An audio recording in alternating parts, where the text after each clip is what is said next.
ساتوی پسرو وینو دا د شهیدانو کور دا د باتورانو کور دا د باتورانو کور دا د باتورانو کور دا د باتورانو کور ستا کاڼي او بوټي ټول مونږ ته لالونه دي وینا پرتوی شوي دا سره لکه ګلونه دي کلی څوک نیولی شي دا د زمریانو کور دا د باتورانو کور دا د باتورانو. د سپیڅلي خدای په سپیڅلي نامه د لغمان ملي ټلویزیون درنو لیدونکو السلام علیکم ورحمت الله وبرکاتو. د نن شپې خبري ټولګي ته ښه راغلاست. نن پنجشنبه د 1405 هجري شمسي کال د جوزای غبرګولي د میاشتې 28 نیټه وه. تاسو تر دې دمه د افغانستان د ملي ټلویزیون د خپرونو لیدونکي وئ. اوس تاسو پام د لغمان د ملي ټلویزیون د خپرونو لیدو ته راګرځو، خو په سر کې هم پام وکړئ د دې ساعت خبرونو ته. زه زین الدین حق یم. بسم الله الرحمن الرحیم.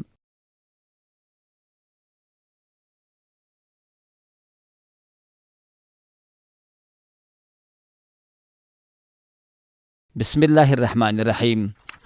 د ایران د ختیځ زون قونسل د لغمان والی سره د همکاریو پر پراختیا خبرې وکړې. د ایران اسلامي جمهوریت د ختیځ زون سر قونسل مجید رضا پناه د بهرنیو اړیکو ریاست د مرستیال په ملتیا د لغمان والی قاری بختیار معاذ سره کتلي او د دواړو لوریو ترمنځ د اقتصادي سوداګریزو او پراختیایي همکاریو د پراختیا په اړه خبرې کړې. د ولایت مقام د خبرپاڼې له مخې په دې لیدنه کې د ایران سر قونسل د لغمان والی له میلمه پالنې او هرکلي څخه مننه کړې او ویلي دي چې د دوی د سفر موخه له لغمان ولایت سره په بیلابیلو برخو کې د همکاریو د زمینې برابرول دي.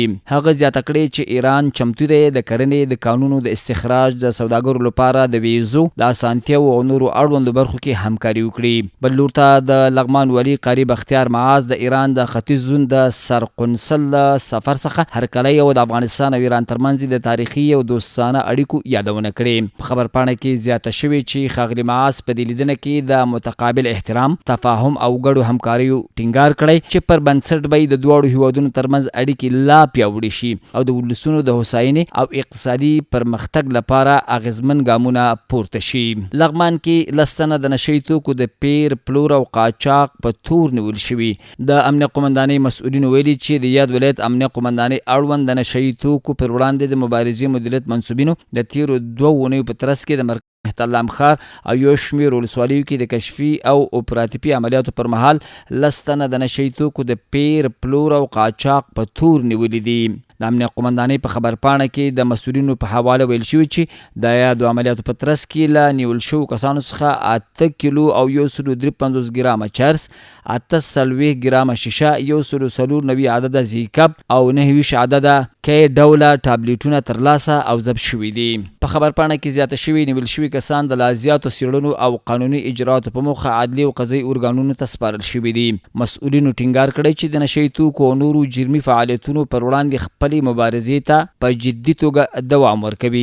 لغمان کې د عام روغتیا ریاست له لوري 20 ټنه تاریخ تیره خوراکي توکي او درمل وسوځول شول. بل لور ته د دې ولایت اوسیدونکي د عام روغتیا یاد اقدام ستایي او په راتلونکي کې د ورته اقدام غوښتنه کوي.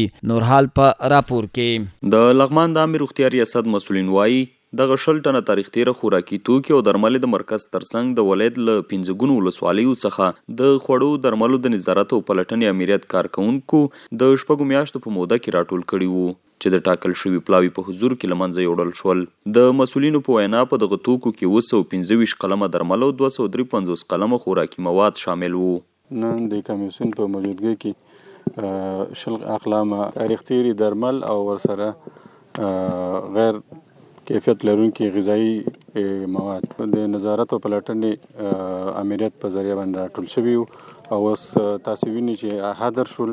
دغه مواد چې دي د مرکز او ورسره چې د 15 ولسوالیو څخه راټول شوي چې دا حاضر شو. بل لور ته د سیمې اوسیدونکي د عامې روغتیا ریاست دغه اقدام ستایي او له هټیوالو غواړي چې د تاریخ تیرو بې کیفیته توکو له پلورلو ډډه وکړي. موږ د دوی نه ډېر منندوی یو، موږ ډېر خوشحال یو او د دوی نه غوښتنه زموږ بیا هم دا ده چې په آینده کې خپل کوششونو ته دوام ورکړي او د لغمان مرکز او ولسوالیو نه تاریخ تیر درمل او تاریخ تیر خوراکي توکي باید راټول کړي تر څو زموږ خلک دغه مؤثره کوم شی چې دوی استعمالوي د دې نه خلاص شي او د ناروغیو مخنیوی وشي. د یادونې وړ ده چې د لغمان د عامې روغتیا ریاست وخت په وخت د خوراکي توکو درملو د کیفیت او نیټې د ارزونې په موخه څارنې ترسره کوي. او په قرغۍ ولسوالۍ کې د دوو کورنیو ترمنځ روغه جوړه وشوه.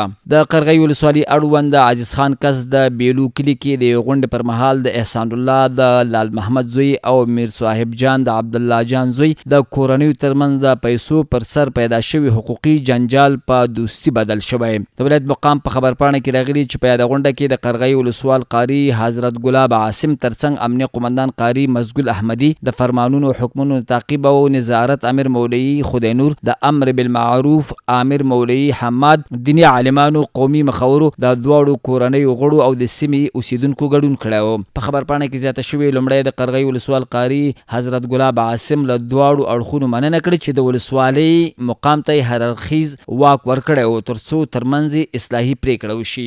ښاغلي عاصم په خپلو خبرو کې د دواړو لوریو غوښتي چې په راتلونکي کې باید د تیر په څیر یو د بل سره د ورونو په شان ژوند وکړي. وروسته د دواړو کورنیو د غړو لخوا د قرغۍ ولسوال قاری حضرت ګلاب عاصم او ورسره ملپلاوي نه مننه کړې چې د دوی ترمنځ حقوقي جنجال ته یې د پای ټکی کېښود. دوی زیاته کړې چې په راتلونکي کې به د ورونو په شان ژوند کوي. درنو او قدرمنو لیدونکو دا د دې ساعت خبرونه ستاسو له ملتیا مننه کوو. بریالي اوسئ.